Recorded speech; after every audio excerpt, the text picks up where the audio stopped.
नमस्कार दोस्तों, VK knowledge electrical में आप सभी का स्वागत है।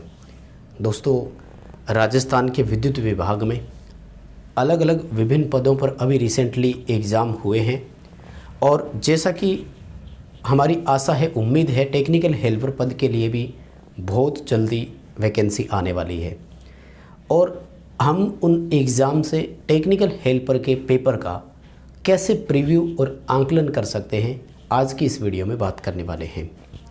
दोस्तों, आपने देखा होगा कुछ दिन पहले उपेंद्र जी ने एक पोस्ट भी डाली थी कि राजस्थान टेक्निकल हेल्पर भर्ती को लेकर जो विभाग है उनका, यानी जो निगम है, वो 4 से 5 कंपनीज के बीच टेंडर की बात चल रही है।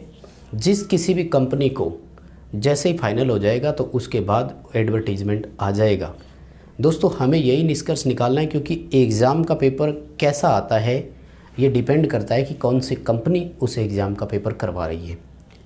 ये जितनी भी भर्तियां हुई है, इन भर्तियों से हम सीख सकते हैं। जितने भी एग्ज़ाम हुए हैं इनसे हमें निष्कर्ष निकालना है कि अगर इसी कंपनी को टेंडर मिल जाता है तो क्या टेक्निकल हेल्पर का लेवल रहने वाला है, इसके बारे में हम बात करेंगे। क्योंकि दोस्तों, कहते हैं ना कि इंसान हर बार खुद की गलतियां कर कर के ही सीखेगा, तो कब तक सीखेगा। उसे दूसरों की गलतियों से भी सीख लेना चाहिए, दूसरों से भी कुछ सीख लेना चाहिए। हम टेक्निकल हेल्पर के एग्ज़ाम का क्यों ना प्रीव्यू कर लें कि अगर एक जूनियर इंजीनियर जेईएन का पेपर ऐसा आता है, एक असिस्टेंट इंजीनियर यानी एईएन का पेपर ऐसा आता है, जूनियर अकाउंटेंट का पेपर ऐसा आता है, जूनियर असिस्टेंट का पेपर ऐसा आता है, तो अगर वही कंपनी टेक्निकल हेल्पर का एग्ज़ाम लेती है तो उसका पेपर कैसा रहता है। आइए दोस्तों, बात करते हैं इसके बारे में। साथियों, जितने भी एग्ज़ाम हुए हैं ना, राजस्थान स्टेट इलेक्ट्रिसिटी बोर्ड, हालांकि अब तो बोर्ड नहीं है, निगम बन चुके हैं, पर मैं सबको एक साथ ही ले रहा हूँ क्योंकि 500 कंपनियों के पेपर इसमें हुए थे। ठीक है, राजस्थान स्टेट इलेक्ट्रिसिटी बोर्ड और एग्ज़ाम 2021 की बात कर रहा हूँ मैं, क्योंकि अभी रिसेंटली हुए ही हैं सितंबर के महीने में।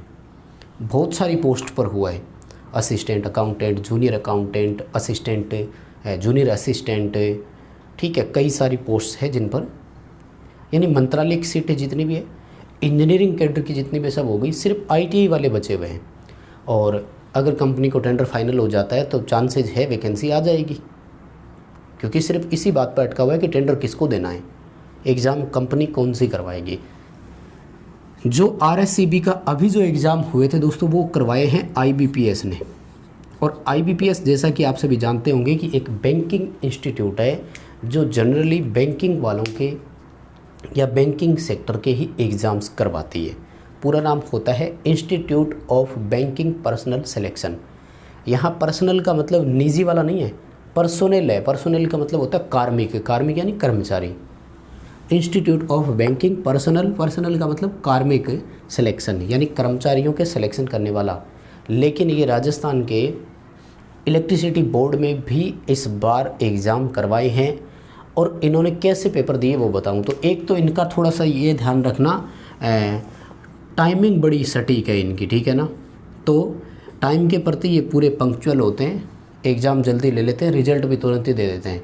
जूनियर इंजीनियर सिविल C&I उनके एग्ज़ाम हुए और रिज़ल्ट भी आ गया। असिस्टेंट इंजीनियर का एग्ज़ाम हुआ 5-10 दिन पहले हुआ था, लगभग 4 तारीख को हुआ था आई थिंक, और उसका रिज़ल्ट आ गया था शायद 22-23 तारीख के आसपास, यानी 15 दिन के अंदर रिज़ल्ट भी निकाल दिया था। टाइमिंग के बड़े पंक्चुअल है, ये ध्यान रखना। दूसरा देखो दोस्तों, क्या निकालते हैं ये अपने, एक आएगा नॉन टेक और एक आएगा टेक, है ना, टेक्निकल वाला। My dear, IBPS non tech में ही सबसे ज़्यादा ध्यान देती है, और जैसा कि बाकी एग्ज़ाम में किया है ना, तो क्या किया है मैं बता दूं आपको।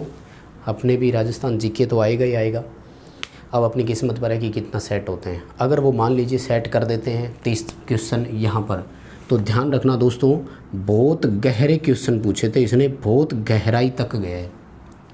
उसने ये पूछा है कि जैसे पिछोला झील उदयपुर में है ना, तो उसने ये पूछा कि वह उदयपुर की किस दिशा में है। ये नहीं पूछा कि पिछोला झील राजस्थान में कहाँ है, उसने ये पूछा कि पिछोला झील उदयपुर की किस दिशा में है, मतलब उत्तर पश्चिम या पूर्व पश्चिम या जो भी है, उत्तर दक्षिण, यानी इस तरह से सवाल पूछा।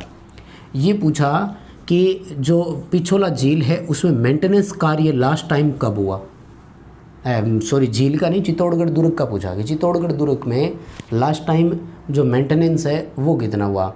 एक पता नहीं कोई दीवार की कोई गहराई या लंबाई पूछा कि वो कितने फिट लंबी या कितनी फिट गहरी दीवार है। यानी इस तरह, जैसे ये पूछा कि जो कोटा है ना उससे बूंदी कब अलग हुआ, बूंदी कोटा से ही तो अलग होकर ज़िला बना था ना, तो ये पूछा है कि बूंदी जो है वो कोटा से कब अलग हुआ। जैसे हनुमानगढ़ गंगानगर ज़िले से अलग हुआ तो वो टाइम पूछा, ऐसे पूछा जा रहा है कि हनुमानगढ़ ज़िला जो है वो गंगानगर से किस दिन अलग हुआ। इसी तरह से बूंदी जो है वो कोटा से अलग हुआ था। तो इस तरह के क्वेश्चन आते हैं। कहने का मतलब ये है कि नॉन टेक पूरी गहराई तक जा रहे हैं वो, ठीक है ना, इसलिए इस पूरी गहराई तक आपको भी जाना है। और टेक्निकल में थोड़ा सा लेवल हल्का ही रहता है, ठीक है ना, ज़्यादा गहराई तक नहीं पूछ रहे। टेक्निकल में सीधी लाइनें देते हैं वो, इसमें कोई ज़्यादा नहीं है। तो कुल मिलाकर के एग्ज़ाम ऐसा रहता है कि नॉन टेक बहुत गहराई तक पूछ रहे हैं और टेक्निकल में बेसिक चीज़ें पूछी जा रही है। आप बहुत स्टैंडर्ड वाली तैयारी कर रहे हो, इसलिए कुछ हल्की चीज़ें भी साथ में पढ़ते रहना, ठीक है। चलिए, बहुत बहुत धन्यवाद सभी को।